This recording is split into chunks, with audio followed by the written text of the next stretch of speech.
So it was 15 years ago yesterday that I was on my way to a job early in the morning, and just one of the most beautiful early autumn days when I heard the story or heard the news report that the first plane had crashed into the World Trade Center.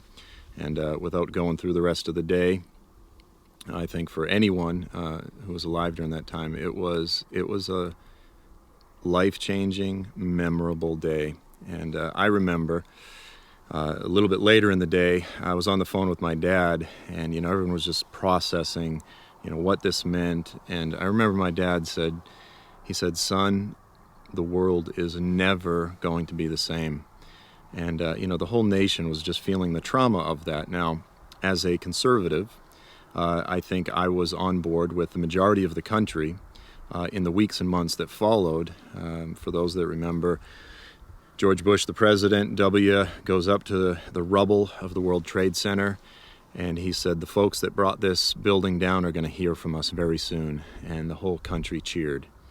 And so here I am right now, 15 years later, standing out in the plains, the Nineveh Plains, just really outside of Mosul, which at the present moment is occupied by ISIS. And I think in a lot of ways what happened on 9/11 is largely responsible for why I'm here, not exclusively. But in the months and years that followed, of course, it's history.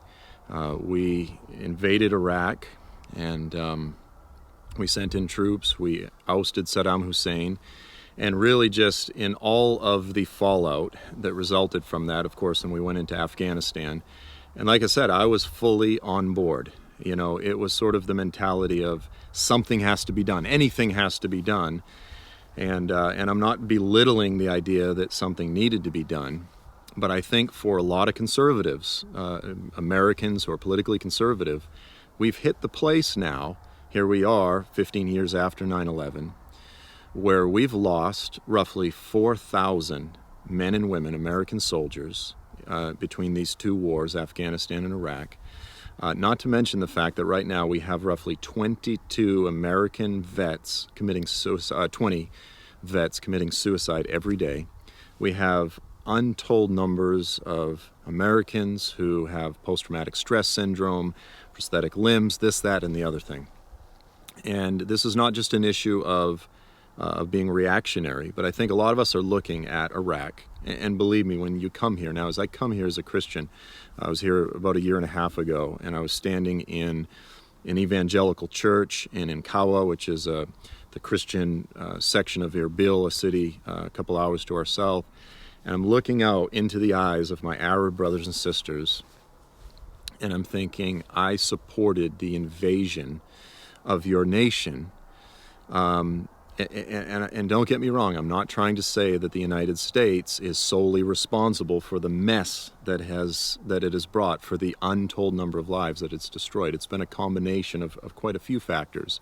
But my nation, my government, which I supported, has largely been responsible for much of what has unfolded. And so I think a lot of conservative Christian Americans, we're looking at this and we're saying, we've lost 4,000 men and women. What have we produced? What have we done? And so here's the thing is, again, going back, anything needs to be done. That's never a proper response. But the truth is something did need to be done. There is a mandate for engagement with this part of the world. And so for a lot of us, that engagement was an issue of military engagement. That was our go-to response. We need to engage this issue militarily. And personally, I'm biblically speaking, I try to be a pacifist when possible, but I do believe that there is actually a time for war. I think oftentimes we say far too many things it's a time for war when it may not be. But I do believe there is a time for war. But here's the point I want to make. Let me just ask this question, and this is the question I've been asking myself.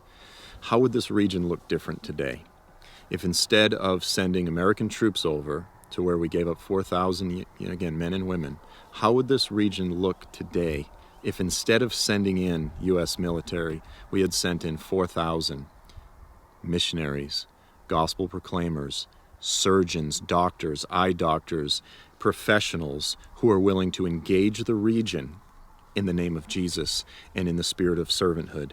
how would the region look different today? Now, again, I understand you can't just send in doctors and missionaries to ISIS. It's not that simple. But what would this nation look like today if we put a gospel if the gospel was our primary reaction, if that was our go-to reaction before just this response of military action? So here we are 15 years later, and you know something? This nation needs engagement far more than it did 15 years ago. And so the call, our hope for being here, the call is to ask our brothers and sisters, not just Americans, but all over the world, what is the Lord putting on your heart? How might you be involved? What might the Lord be calling you to use your professional skills, your training, your education, or just your passion? You know, I don't have particularly a lot of education and training myself, but I believe that if Jesus was alive and on the earth today, there's a very strong chance that he just might be in Iraq, that he just might be in Syria. And so as a follower of Jesus, this is my heart. I want to follow him where I think he's leading me. And I think for a lot of people watching this, Jesus is in fact drawing your heart and leading you. And so this is the question that we want to leave you with. If we are truly following Jesus, if we're looking out in the earth today and saying, if he was alive and walking on the earth, where would he be? And if we're followers of him, where is he leading us?